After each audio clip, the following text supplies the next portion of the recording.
Right then, so 10 ways to make more sales. Now, sales doesn't have to be hard. Sales is about spotting opportunities and fixing problems.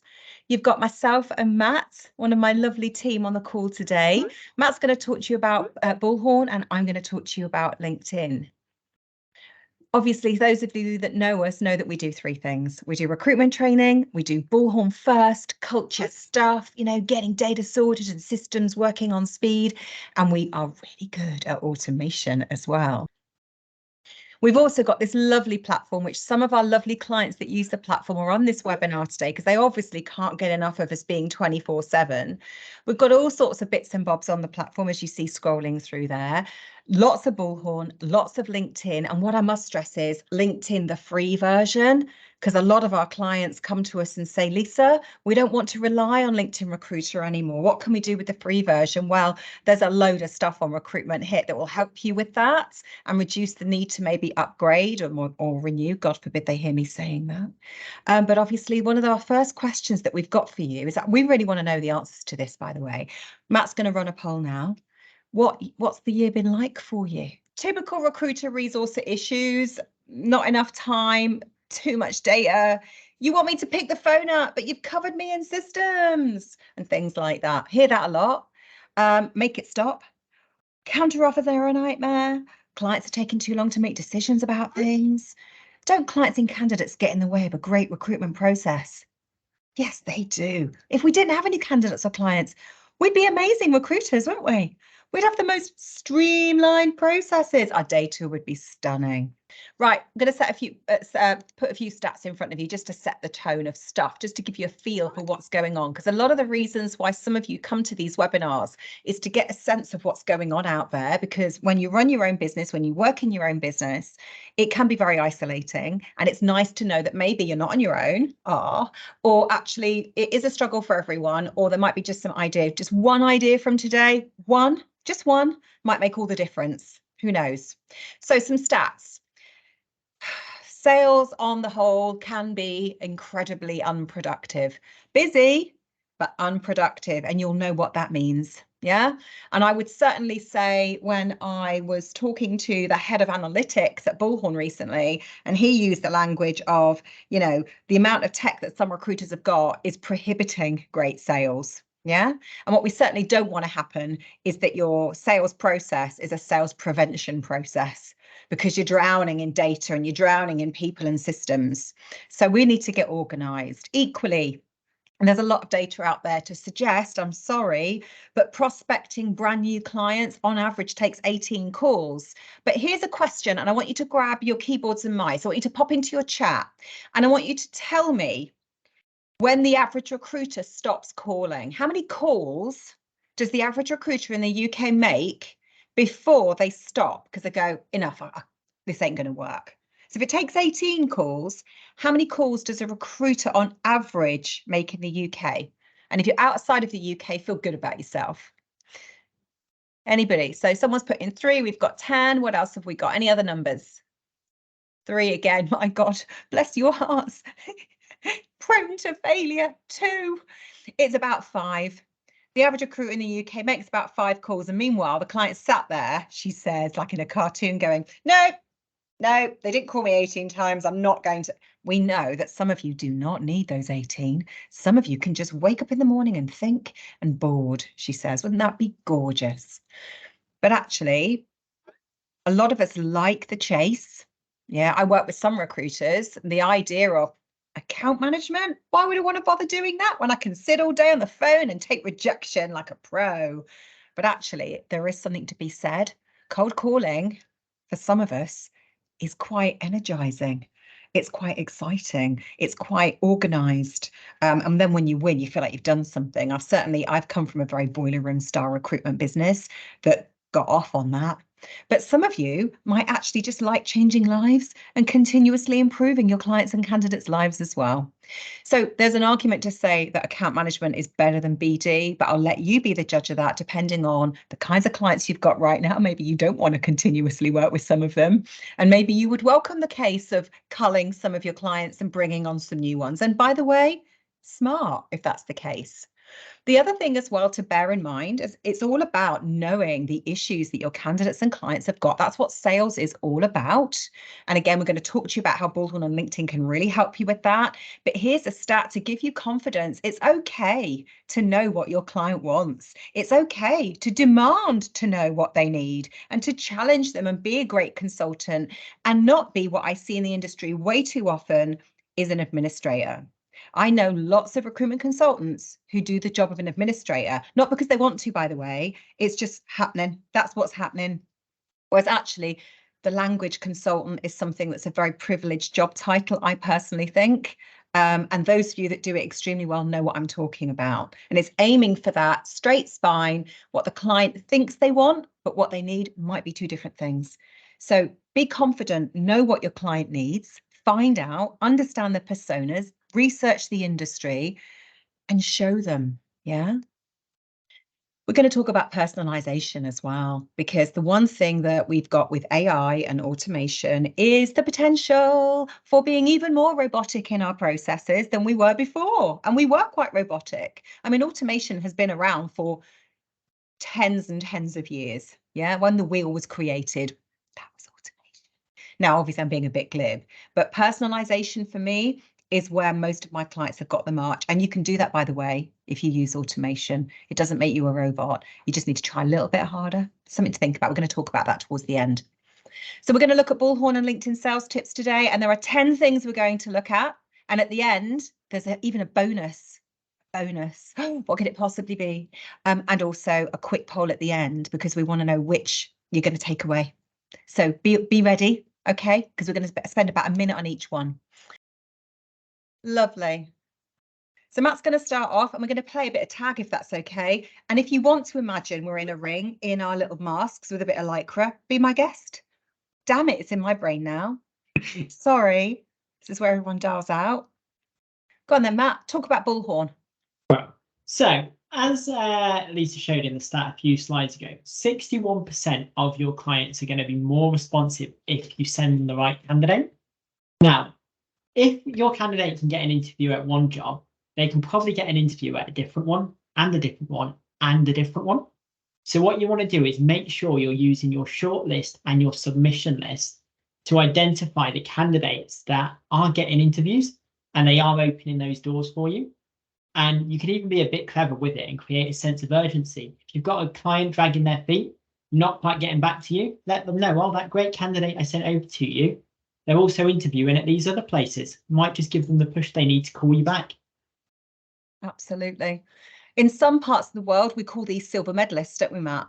So they didn't get the job, but they were good enough. And on Recruitment Hit, we've got a 6-minute workout dedicated to silver medalists. And one of our clients, 50% of his sales comes from that one activity, which we talked in a previous webinar about everything everywhere all at once, didn't we, Matt? We said, like, you know, yeah, you can be really busy, but it doesn't mean you make loads of money. Your mum will think, oh, bless your heart, you're really busy. Your bank manager will go, don't care, not effective. Yeah. So it might be you just grab one or two things and become freaking good at them. We're not all, I'm going to show my age here, Daley Thompson. And you can, you know, put a smile on your face within the chat if you know who I'm talking about. Some of you don't even know what I'm talking about because you're just too freaking young. But anyway, those were the days. I'm interested in LinkedIn because there's quite a few different bits and bobs you can do. And obviously, if you've already got access to Recruitment Hit, there's loads of stuff in there about how to use LinkedIn better. And for the clients that are using it, they're getting more profile views and generating more leads. If you don't have access to Recruitment Hit, you just need to tell me, put the word HIT as in high intensity interval training in your chat, and I'll send you a link and you can have a play for free. But one of the tips that I give is the bell. Now, you probably are used to the bell. It's in the top right-hand corner of LinkedIn. There are all sorts of things you can do with it that will expose leads, and it will expose people who've been promoted, who've moved businesses, who've got jobs that you should know about. So I would be pressing that on a regular basis. I'm a big fan of one-handed and 1 minute. Yeah. So I do a lot of my training on Recruitment Hit around in 1 minute a day with one hand tied behind your back. You could generate some leads on LinkedIn just using your bell. Yeah. So start pressing it on a regular basis. Look at what you can see. Look at what people are talking about and literally just run through it. And don't worry if you don't have a chance to run through the entire list. 1 minute a day, right? Oh my God, they've moved, promoted, opportunities. If you're working with people and they move to other businesses, take me with you should be your mantra. If they've been promoted, congratulating, landing and expanding, all of the things that good recruitment consultants do, spotting opportunities to do more. Equally, if people start engaging with your content for obvious reasons. Oh, and by the way, does anyone know, you can see that lovely guy in the bottom right-hand corner, and he's got a green spot against his profile. Does anyone know what that actually means on LinkedIn? I mean, I will talk about it towards the end of this, but if any of you know it alls, want to show me the color of your money, what does that green spot mean? Pop something into your chat before we go on to the next section. But yeah, just please consider your bell. 1 minute a day, literally 9 a.m. Check it. Move on and move out. Right, next. Now we're talking about Bullhorn, Matt. Yeah. So we all know that, well, we know from what we discussed earlier in this webinar that the clients that you've worked with in the past, you've got placements with, you've done a good job, they're probably going to be more receptive to your future approach because you've done a good job for them before. If they need recruitment again, why wouldn't they want to work with you? So what I'd always recommend is regularly checking your contact or your client list against anyone that you have made placements with in the past, or even you've just worked with. Perhaps you've got a job on with them, you've had some conversations around PSLs, that sort of thing. And if you want to be really smart with it, depending on how you use your database, what you can do is actually combine those searches with searches for desired skills and desired categories as well.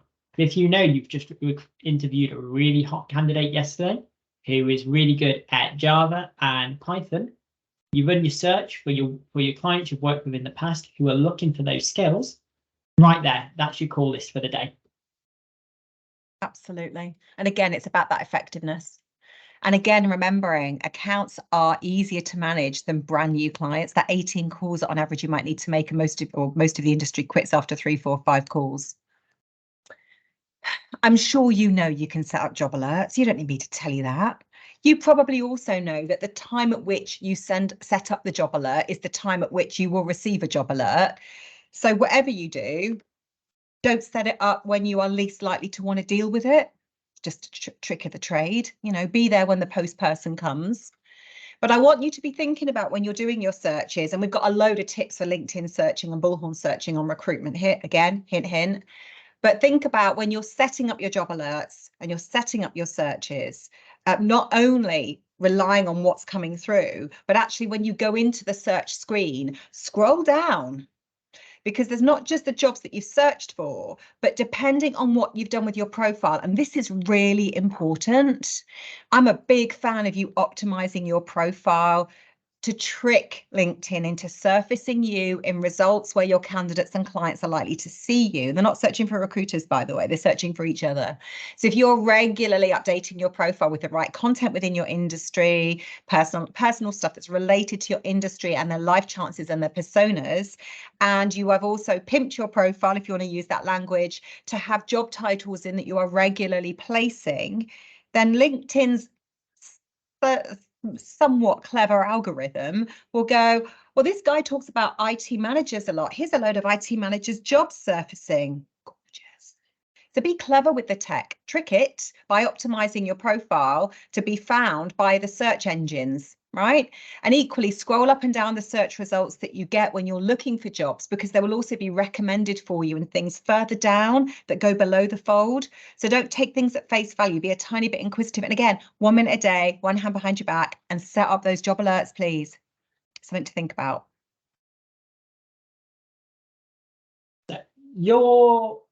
Back to Bullhorn, your placement list is a really good place for your BD and your leads as well. If you're in the temp or the contract world, you will find there's some candidates that are so good, they're going to open doors for you and they're going to create those opportunities for you. The strongest candidates are likely to be those that are currently out working, but whose assignments are ending soon. You can get a great reference from them and they've got strong, recent, relevant experience. So what you can do, go into your placement list, filter by end date, and see who's got their assignments finishing in the coming days or weeks. And what you want to do is get them into a new role and redeploy them before they even get onto the market, because the best candidates are actually off the market in 10 days, that little graphics there. Absolutely. So it's a short window you've got. If you're a perm recruiter, then placement list can also be really handy, because the very best clients that you're going to get, the clients that are going to have the very best perception of you, sorry, got my words tangled there, they're the ones that you've got them in their placement. You've got them in their role. Give them a call as part of your aftercare. How are they doing? How are they getting on? By the way, are they looking to hire into their team? Is there someone else in their organization looking to hire and expand their team? Because you've got them the job, so they're going to give you a good recommendation, a good referral.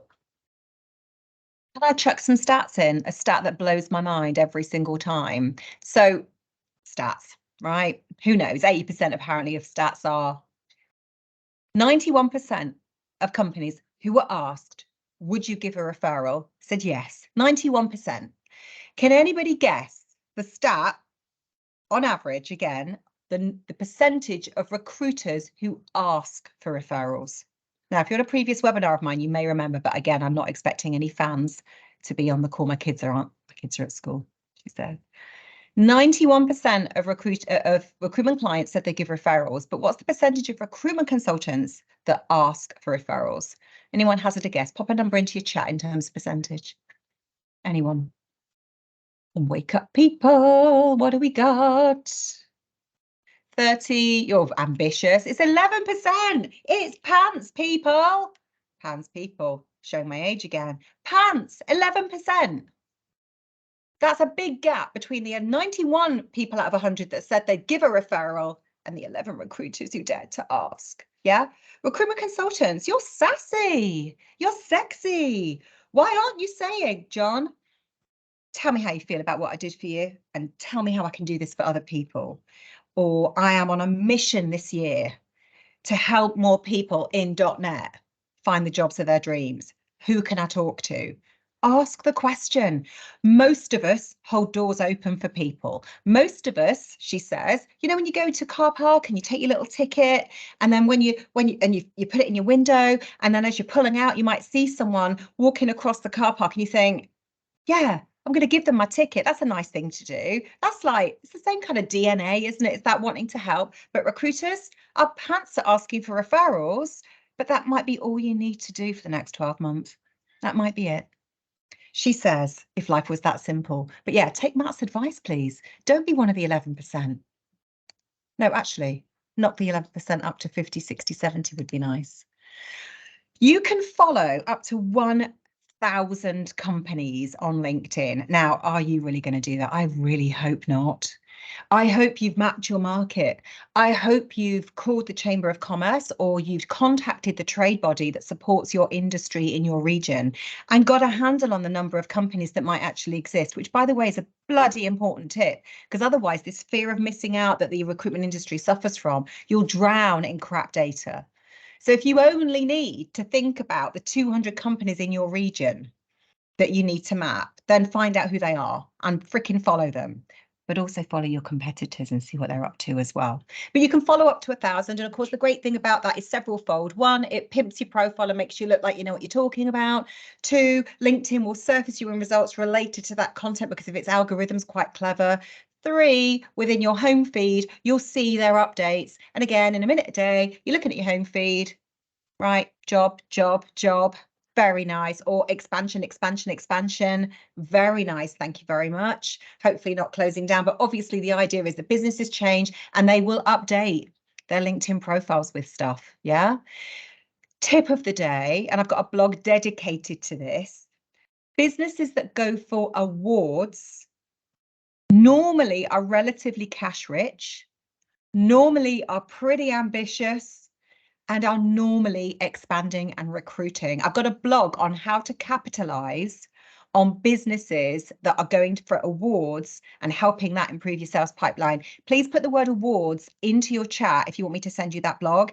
It's something that I feel that if I was doing recruitment full time, I would hone in on awards within my sector not recruitment, but if I'm in IT or if I'm in creative, I'm going to focus in on the awards prevalent within an industry and target those clients, because damn it, they've put their hand up and said, we want to do better, or we're doing really well. Come over here if you think you're hard enough. So follow companies, follow their news. Yeah, you can follow up to 1,000, so you're not really going to run out. And then when you've done that, go into those companies, click on the jobs button, create a freaking alert and see what comes up. Gorgeous stuff. Very, very, very impressive little bit of tech you've got there. LinkedIn, free. I'm not talking about the upgrade, remember, I'm talking about the free version. Right then. Thank God I had so much coffee today, Matt. So, hot list and distribution lists. Great little feature on Bullhorn, and they can be really effective for saving you time and doing your BD. If you've got a great CV, duck straight into your distribution list, get it out to the clients that are going to be interested, and get those doors opening. You get a client come in with an urgent job, go to your hot list of your candidates for that, and you can quickly shortlist all of them, ping them out an email with the job description. That way you're going to get real actionable leads really, really quick with actually quite the minimum amount of effort. Absolutely, absolutely. Thank you very much, Matt. Right, again, groups. I would say the word average is a bit crap, isn't it, people? We don't like to be average, do we? Who says, oh, I love being average? No. I'd like to be above average if that's very much okay. But the average recruiter I come across doesn't necessarily engage with groups that much. And when I've asked them, and you might be in the same boat or you might be different, they're a bit noisy, they're a bit, or they're a bit pointless. I don't disagree. There's a load of crap on there. Yeah, if anyone thinks that LinkedIn is a great database, it's full of very bad data. It's full of aspirational people who maybe put what they want to be rather than who they are. And as consultants, you can spot a great candidate a mile off. You can hear them within 30 seconds. Yeah, so never be under the illusion that LinkedIn has got the best database out there. It should be your Bullhorn system. And I'm sorry if I'm sounding like your mum, but Bullhorn first, yeah? Even if you're not massively in love with it, it could make you loads of money if you just let it. But in the same time, LinkedIn and going into those groups and doing some decent stuff with it could be really, really good for you. So you can join up to 100. Are you gonna? I hope not. But maybe what you do is you join enough. The first thing I'd ask you to do is go out and weed out the stuff you really don't need. Go and have a quick look at what right now, not no. Pause everyone, but go and have a look at your groups after the session and go, right, pointless.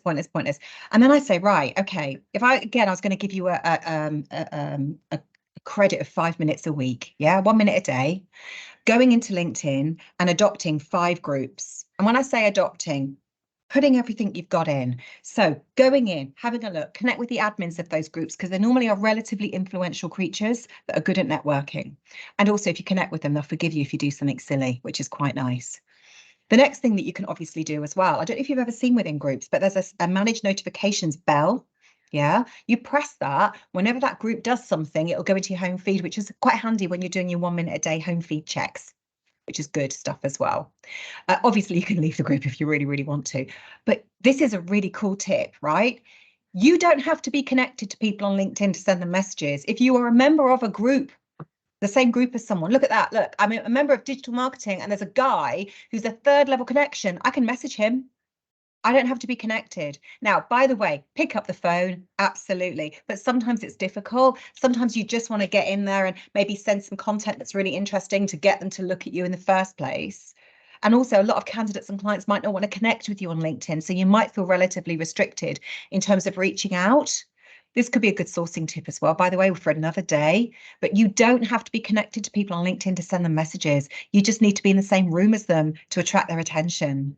So adopt 5, work them, listen, look at whether or not the jobs are being advertised, put those alerts on to save you a bit of time. But again, give yourself a minute a day.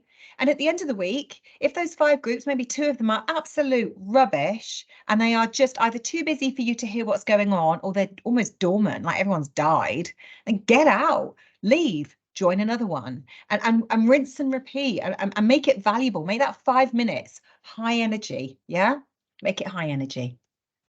Oh, we're coming to the end. Tip number 9. Oh, go on then. So, as Lee said at the start of this, we've got so much tech and so much data now. You can almost find yourself becoming a bit of an administrator, almost a bit of a slave to the technology instead of actually the technology really working for you. Bullhorn can really help you get a hold of that and get really organized and actually get Bullhorn working for you. And you can do that by scheduling your appointments through it, adding tasks, even emailing people through Bullhorn. And that way you can just focus on doing what you do best, which is talking to people, making deals, making cash, and just being an absolutely great recruiter. And just let Bullhorn take care of some of that admin in the background.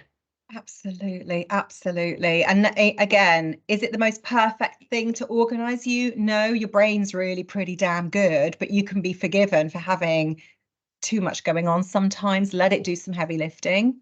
Yeah, definitely let it do that. Now, this is really important, right? Because generating leads isn't about just sitting there and having a look, right? I mean, that would be gorgeous, wouldn't it? Oh, I'll have that one. And like, like if you've got maybe a mission in your mind, like Tom Cruise from Minority Report, and the balls just come down, he grabs them, and you're all wearing black leather cat suits. I mean, I'll let you take that as far as you like, people. But for now, just imagine you're sat at your desk instead with a mouse. That will do. But it's not lit. It sometimes could be that you simply look at the system and go, I'll have that one. Oh my God, look at that, look at that. You're following your competitors, you're following your clients, all of that lovely stuff. But actually, you do need to make some noise. You do need to make some noise. And none of your candidates and clients are sat on LinkedIn disgusted with your daily update. How very dare they? No, they're not. They're disgusted with recruiters only seeming really to talk about jobs. They're pretty disgusted with that. But they are quite enlightened. And I've done my own surveys of the industries. They quite like it when you seem to know what you're talking about. They quite like it when you tell them something that they didn't know. They quite like it when you empathize and you understand, because you're sharing something about the industry and going, the techs in my community are going to really understand how this affects their 9 to 5 days or work-life balance, or whatever is in their zone. Again, on Recruitment Hit, we talk about persona mapping a little bit, and we talk about how to get under the skin of your candidates and clients so you can really speak their language. But whilst you're doing that, again, think that green spot, by the way, means that guy is online right now. I mean, obviously, this is a screenshot, so he might not be.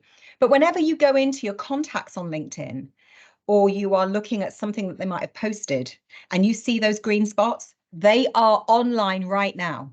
Now, who knows where they are? That'd be nice if it actually told you. If the green spot has a white dot in it, they were online recently. So those little things, little tips might be useful to you in some way. And there's loads more for you to sort of see how LinkedIn can really help you monetize your time. But also a recent update to LinkedIn is that you can also schedule your posts. So when you do have the audacity to find great content once a day in less than 1 minute to get in front of people, but actually you're doing it when they're least likely to be engaged, think schedule later. Think about that. I did a test recently. I sent out a mail shot at 8:05 in the evening. I had the highest open rate I'd ever had by a very long way. Yeah, because most people are not necessarily engaged on their business between 9 and 5.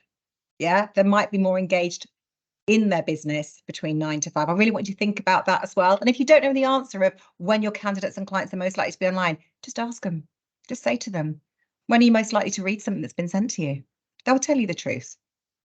The other thing I want you to bear in mind as well is there's all sorts of very cute tools within LinkedIn that will help you show your face a bit better and not just update and it might not be quite right, but actually polls are really effective because it gets people engaged and again, make them persona led.